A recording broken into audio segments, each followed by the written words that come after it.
और आज का जो हमारा पहला प्रश्न ये है कि चूंकि आजकल एक कोचिंग का दौर चल पड़ा है और बहुत सारे बच्चे लगभग क्लासेस जा रहे हैं, कोचिंग जा रहे हैं, तो ऐसे में आपके दिमाग में भी कहीं ना कहीं आ रहा होगा, सर मैं सेल्फ स्टडी करूं या कोचिंग करूं।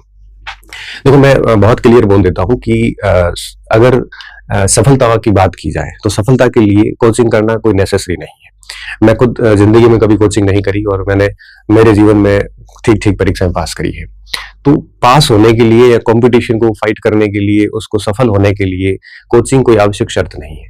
बहुत सारे बच्चे ऐसे भी होते हैं जिन्होंने कभी कोचिंग नहीं ली और वो आज अध्यापक बने हुए हैं, और बहुत सारे ऐसे भी होते हैं जो कोचिंग ली है उसके बावजूद भी वो फेल भी हुए हैं। तो मतलब ये होता है कि कोचिंग आकर आप नौकरी ले भी सकते हो और फेल भी होते हैं, और सेल्फ स्टडी में फेल भी होते हैं और नौकरी भी लगती है, दोनों का मामला बराबर का है।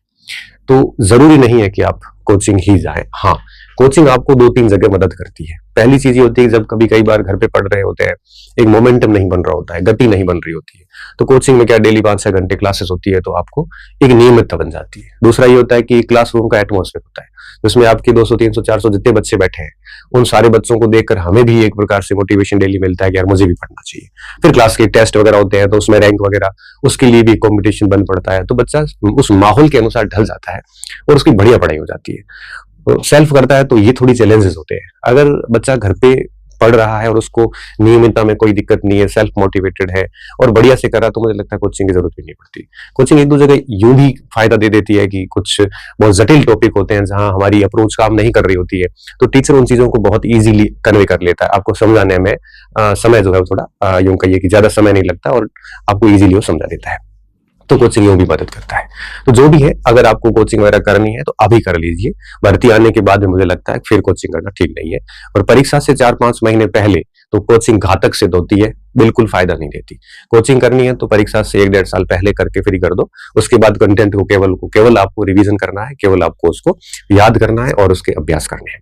तो दोनों जरूरी कुछ भी नहीं है। हाँ, सेल्फ स्टडी बहुत जरूरी है। कोचिंग कर भी लेते हो ना, तब भी आप अगर घर आके वापस सेल्फ स्टडी नहीं करते हैं, तब भी कोचिंग कोई काम की नहीं है। तो इसलिए आप देख लेना, अगर आपकी घर पे अच्छी नियमितता बन रही है, अच्छे से पढ़ रहे हैं। और कोचिंग जीवन में मुझे लगता है एक बार ही होती है। अगर आपने पहले से कर रखी है तो उसी वैकेंसी की कोचिंग वापस करना मुझे लगता है जरूरी भी नहीं है। एक बार कोचिंग हो जाती है तो आपको बड़ा बड़ा आइडिया मिल जाता है, उसके बाद में आप खुद पढ़िए बढ़िया तरीके से। जो भी सामग्री क्लासेस में दी जाती है उसको ढंग से याद कीजिए, अभ्यास कीजिए, तो कोचिंग भी बहुत फायदेमंद होती है।